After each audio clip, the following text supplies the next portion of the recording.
So normally in my intros I tell about how I got to play the game that I'm about to review, but I decided to skip on that this time as there's so much to show and say about Inazuma 11 GO that I didn't want to make the video too long.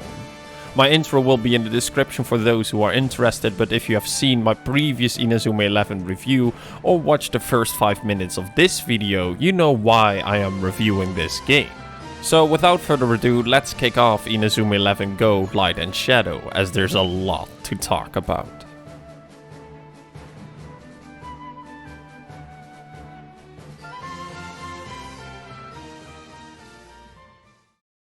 Inazuma 11 GO Light and Shadow takes place 10 years after the events of Inazuma 11. In the story, we follow Aaron Sherwind, who was saved as a child by an unknown football player from Ryman Junior High, which sparked his love and passion for football. After this life-changing event, all he wants is to play football and dreams of being part of the Ryman Junior High football team. And the dream is about to become reality, however he finds out that football is not the fun game as he always thought it would be. In these 10 years, the face of football has changed drastically. An unknown figure called Alex Zabel entered the football scene with the creation of Fifth Sector. Through Fifth Sector, he crowns himself as the Holy Emperor of Football and introduces regulated football. With regulated football, the winner of every football match is decided before the match is even played. This of course ruins the competition and the fun of the sport. Regulated football makes people see the sport more as a great booster for your school career than anything else. However, the winds of change start to blow around Raymond Junior High as Aaron and his friends stand up and fight against regulated football and Fifth Sector to get normal football back. Inazuma 11 stories are always a bit over the top and kind of ridiculous, and Inazuma 11 GO Light and Shadow story is no exception. At its core, the story is about kids wanting to play football together, yet we also got a Holy Emperor, a corrupted organization that controls kids through football, and a resistance against it. And while that sounds pretty dark for a kid's story, it's for Inazuma 11 standards rather tame. This makes Inazuma 11 GO Light and Shadow feel a little bit like a new beginning or even a soft reset of the series. Which I think is good, because to me it is a new beginning for the series as we follow a completely new generation of characters in a different setting. While I do miss the more over-the-top nature the series previously had, I was glad that Inazuma 11 GO Light and Shadow is trying to do something different, while at the same time being very familiar. Now, I carefully use trying here because it's difficult to say if they really succeed at doing something different. The fight against Fifth Sector is a very interesting one. It's probably one of the more deeper and well thought out stories I have seen in the Inazuma 11 series. That is as far depth and thoughtfulness can go in a series for kids. There is a lot of mystery created in the beginning and the whole game length is used to uncover that. Though it's quite easy to figure out the twists and turns the story is about to throw at you. But nonetheless, those twists and turns do the trick really well. Another thing the game did really well and surprised me a lot was the way the old games were used to enrich the story. A lot of the characters from the other games were involved with this story, yet they weren't just there for fan service. Many of them played an active role in the story, and at times it felt like the old generation was passing the torch to the new one, giving characters advice or help them out in difficult situations. It even tried to draw parallels between certain characters, which is a great idea but had some mixed results. Still, it was really nice to see and hear how the old cast of characters ended up in the world, but also how they interact with the new cast of characters. Old locations were also used and still recognizable, even though they changed slightly over the past 10 years.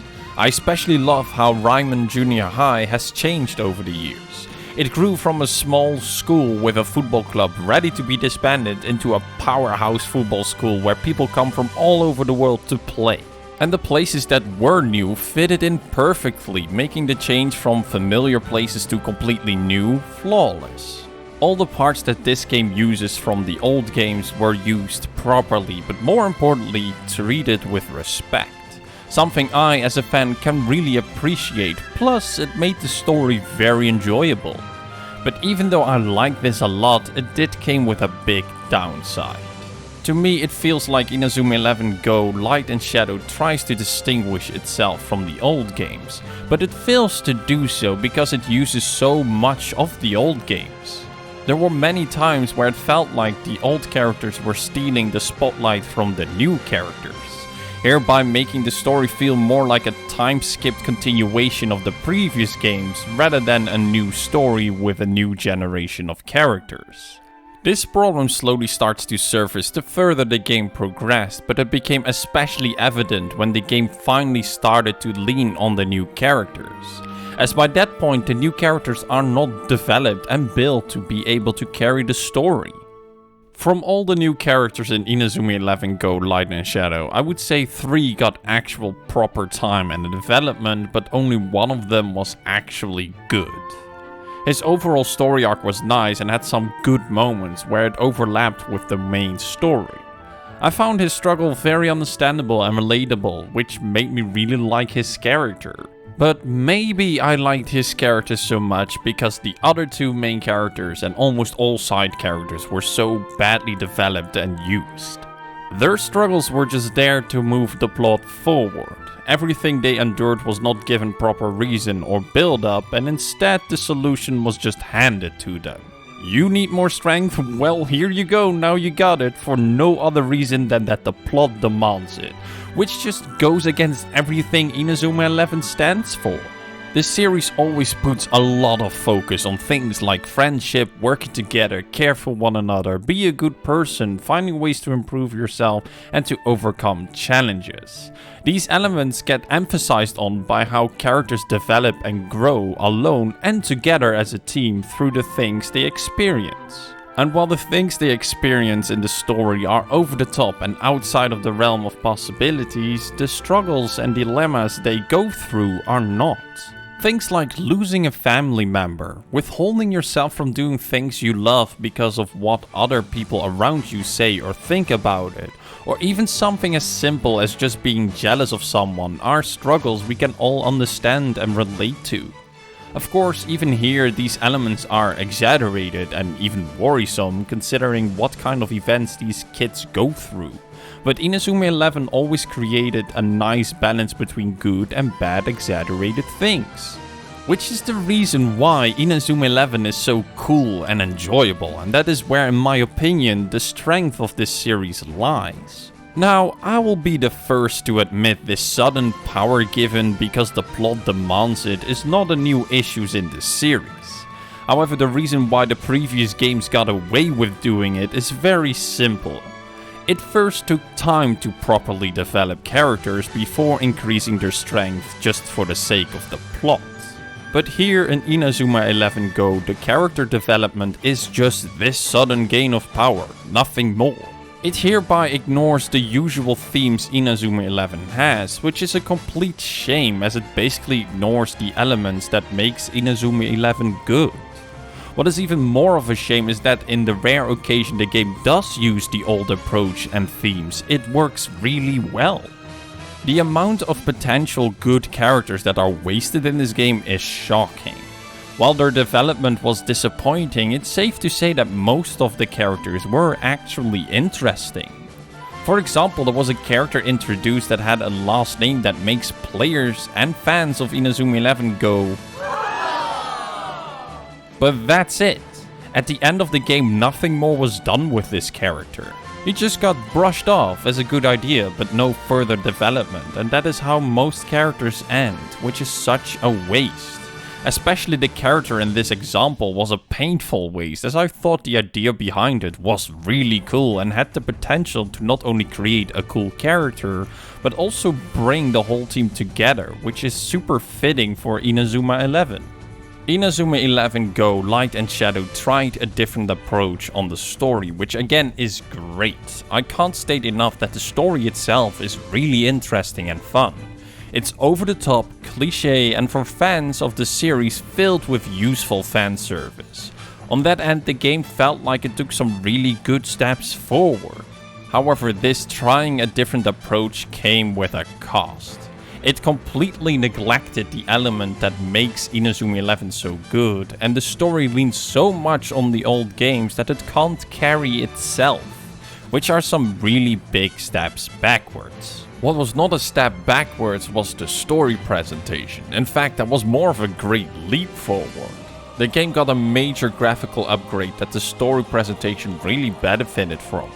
The story is still told in the classic Game Boy Advance visual novel style, just like the old games.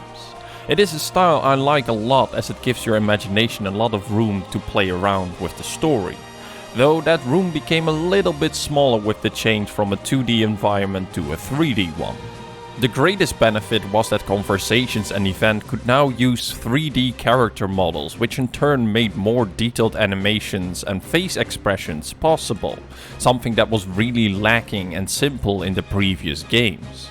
But the biggest leap forward for the story was how it was told during matches. We don't see the story happen during the matches like in the old games. Here we actually get to play the match in combination with the story. We have constant control of the team and need to reach certain targets to move the match and story forward. For example, get a player with the ball at a certain place, or get to the end of the field, or have a chain of passes. They thankfully removed the time limit of a match during these moments, so there's no stressing or worrying that you might not make it in time. Yes, that seems like a very simple and obvious thing, but many games make the mistake to not remove something like this.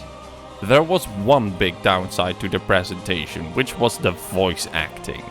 The game uses voice acting at key moments of the story. Now, English voice acting for Inazuma 11 never was really great, but in Inazuma 11 GO, Light and Shadow it was really bad. Many characters had foreign accents, and while I like the idea that people from all over the world want to play football for a famous school, it was kind of annoying to have all these different accents together. Not only because the accents were very stereotypical and heavy, but because the character development is weak, their accent actually became their character. They even sometimes used words from their native language, which is a cool detail. But if you don't speak that language, you might not know what certain words mean, therefore missing out on dialogue. Luckily, this problem was kept small and felt more like a joke than anything else. But despite the bad voice acting, the way the story presentation itself was done here was a big leap forward for the series, but not the biggest. That title goes to the gameplay. Inazuma 11 GO Light and Shadow's gameplay is the old gameplay, but with lots of improvements and even some new mechanics.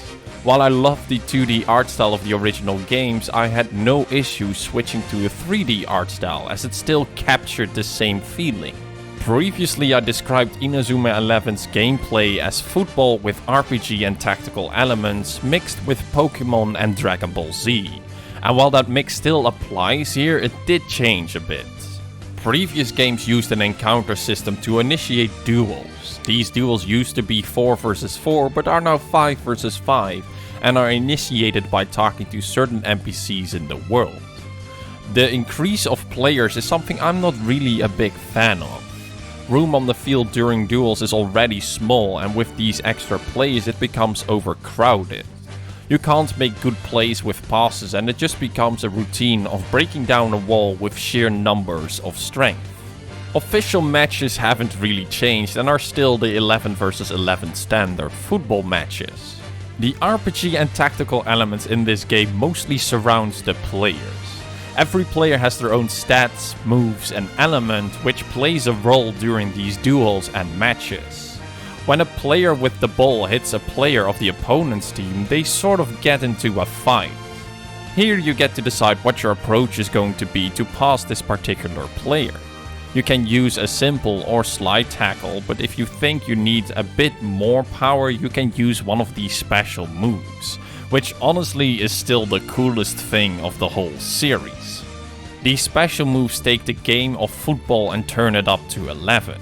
You use these moves to pass a player, get the ball from your opponent, or shoot at the opponent's goal. They look cool, funny, or just very gimmicky, and I honestly never get tired of them. However, it's their simplicity that I really like of them. The previous series got into an issue that moves needed to get bigger and stronger all the time. With this reset/soft reboot of the series, everything feels toned down again. Instead of shooting a ball with the visual power of a supernova, you get a shot that is fired with some music notes around it or a snake that follows it. Those moves really capture the simplicity and the coolness that I like, however, it's a shame that there are barely any moves in this game. The amount of special moves that are available here is disappointing, and if you compare that amount with the previous games, it's shocking. They threw out easily 80% of all the moves we once had, and instead of replacing them with new ones, they just left us with the handful that remain. Which creates a couple of problems. Many of your opponents will use the exact same moves as you, and while I like these moves, I do want some variety in them, which is difficult to create here with a handful of moves. But more importantly, your opponents become characterless. In the previous games, many opponent school teams had character because they had a theme going with their looks and special moves. For example, a school team named Otaku Junior High was filled with otaku-themed players that had moves that suited that theme. It's something super simple, yet it worked really well. And it's a great miss here in Inazuma 11 GO Light and Shadow, as the most memorable teams were the ones from the previous games. But even those were only a shadow of what they once were, cause many of their moves were removed as well. And the new teams in Inazuma 11 GO Light and Shadow are kind of bland. There are no cool gimmicks or interesting looks for the new teams. In fact, it created a lot of confusion. These are school football teams we're talking about, so the least they could do is name them as such.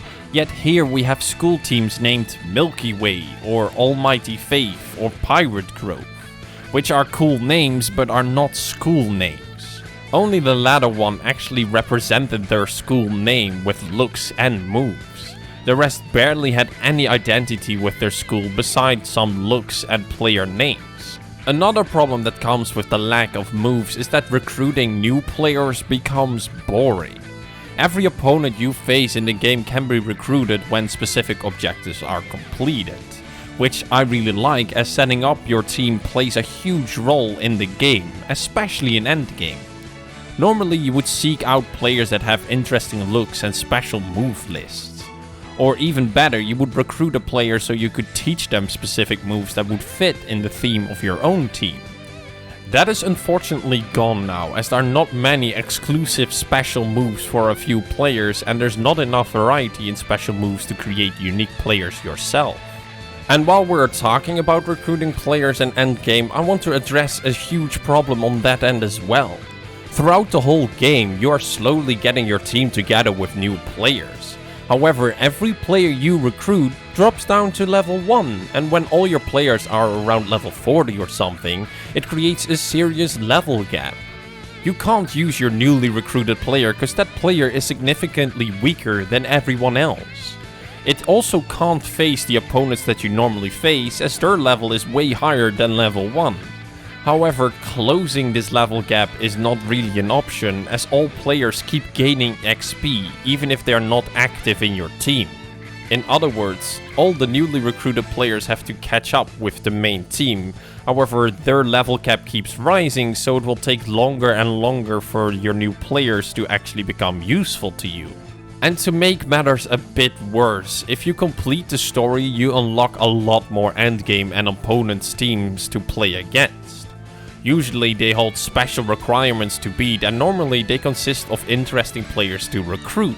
However, if you want to face these opponents at the end of the game, you first have to grind away another level gap between you and them to get a fair chance. The newest and biggest change to the gameplay are these avatars, or fighting spirits as they are known in the game.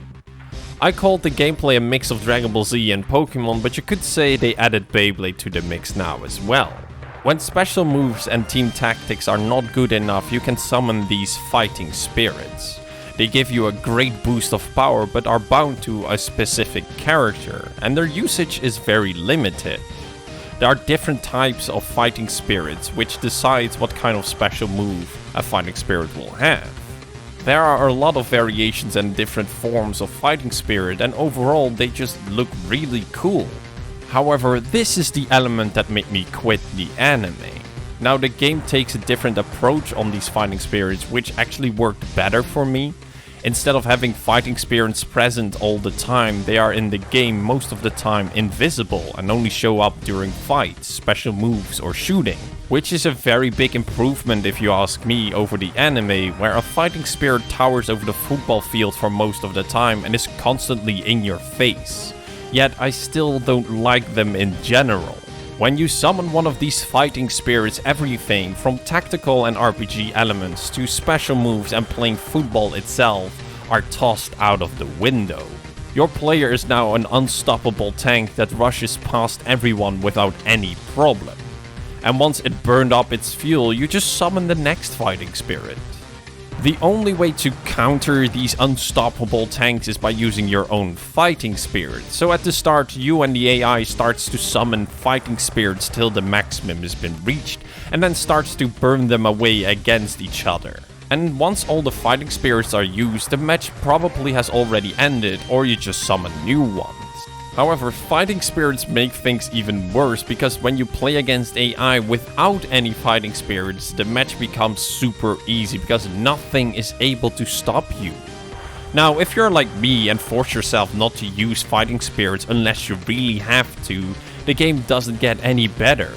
I don't know why, but the AI was the weakest it has ever been in the series. It uses special moves inconsistently, player walking patterns are non-existing, and ultimately everything is too easy when your team is equally matched with the opponent. However, the broken AI also has a negative impact on you. I lost count on the amount of times my players were offside, something that rarely happened in the previous games. Now, in football, offside is a very common thing, but the way players in this game causes offside make no sense. Players randomly bolt past the enemy's defense line and just stay there. You have to force them yourself to be onside before you can pass them the ball, which takes time. Time that you don't really have during the match, as a lot of things happen at once. But despite all that, I think the new gameplay has some really cool ideas. It's just that it's worked out very badly and is plagued with lots of small issues. And these fighting spirits. Though this time these fighting spirits did not stop me from enjoying the story. The way they are used in the story is okay and they looked really cool, but their presence ruins the gameplay to such a degree that I still wish they weren't a thing in the series. Still, it's something new this game tries, and the gameplay takes some good steps, even leaps forward with these new ideas, yet it also takes again some steps backwards. And I think that captures my experience with Inazuma 11 GO Light and Shadow perfectly. There were some really cool new ideas and it made some great steps and even leaps forward. Yet at the same time it makes mistakes and even takes steps backwards by choices that are made. It tried to be different from the original, but at the same time leaned too much on it. Gameplay and story presentation got improved greatly, but pacing, character development and story arcs were sacrificed to do so. And while the gameplay never looked better, it fell short with its lack of moves, broken AI and out of balance fighting spirits. In other words, it does many things right, but just as many things wrong. Yet, I wouldn't call Inazuma 11 GO Light and Shadow a bad game. Though I'm so conflicted about the game that I can't call it good either. The game is definitely interesting, as it felt like a large-scale experiment by the developers. Improve on the old work while trying to add new things as well and see what works and what doesn't. I am not saying that that was the aim of the developer, nor that it's really the case here, it's just how it felt to me. If it is really the case here, I truly hope that some lessons are learned, and when I continue with the sequel, Inazuma 11 GO Chrono Stone, some of these issues are addressed or at least changed. I still consider this game to be somewhat of a reset/new start of the series, but I would not recommend this game to any newcomer to the series. Though if you are a fan of the series and you are like me and withheld yourself from playing Inazuma Go games because of the fighting spirits or any other particular reason, I would recommend playing this game. The story itself is very interesting and it's filled with good but useful fan service. It's also a different take on the Inazuma series in general, so while your experience might not be particularly good, it will at least be interesting. And I still dare to say that this game captures the Inazuma 11 feeling to a certain degree. And that concludes my review of Inazuma 11 GO Light and Shadow. I hope it was useful to you. If you already played this game, see this review as a discussion starter. You might agree or disagree with me and I would love to hear your thoughts on the game down below. Thank you very much for watching. If you liked this video, leave a like and consider subscribing. And with that all being said, I wish you a good day and until next time.